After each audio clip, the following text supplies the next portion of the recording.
Hello বন্ধুরা, আমি নাসিকা। আমার নিউ ব্লগে তোমাদের সবাইকে ওয়েলকাম। আজ হলো বিপন্যাসিনী পুজো, তার জন্য তোমাদের সাথে একটু শেয়ার করে নিলাম বিপন্যাসিনী পুজো।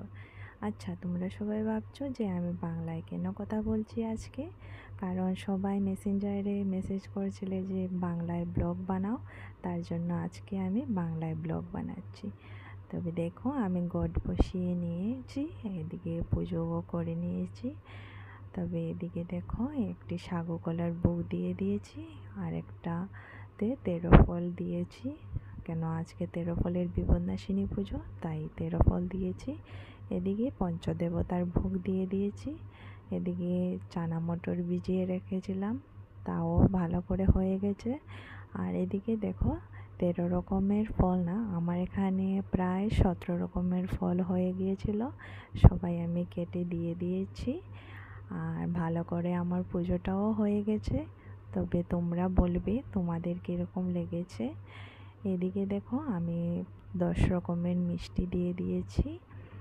আর এদিকে আমি 13টা পান লাগে পুজোতে, তাই 13টা পান, 13টা সুপারি সুন্দর করে বেছে দিয়ে দিলাম।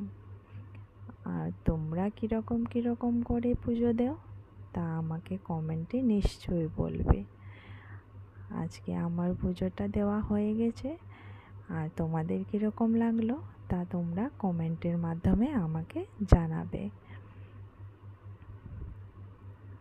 তো দেখে নাও সবগুলো।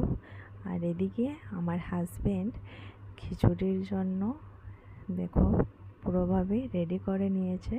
খিচুড়ি বানানো হয়ে গেছে, শুধু সম্বাস দেবে। আর এদিকে সম্বাসের জন্য সব কিছু দিয়ে দিয়েছে।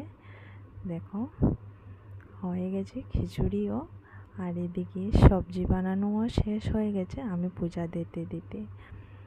আর এদিকে ও পায়েসও বানিয়ে নিয়েছিল, বলছিল আজকে ভালো করে রান্না করব আমি, তুমি পূজা দিয়ে দাও, আমি এদিকে রান্না করে দেব। তো দেখি, এদিকে আমার সবজিটাও সুন্দরভাবে হয়ে গেছে। আজকে আমার কিছুই করতে হয়নি, কারণ ও নিজে থেকেই সব কিছু বানিয়ে নিয়েছে। পায়েসটাও বানিয়েছিল, খুবই টেস্টি হয়েছিল। তো তোমরা নিশ্চয়ই কমেন্টের মাধ্যমে জানাবে কীরকম হয়েছে।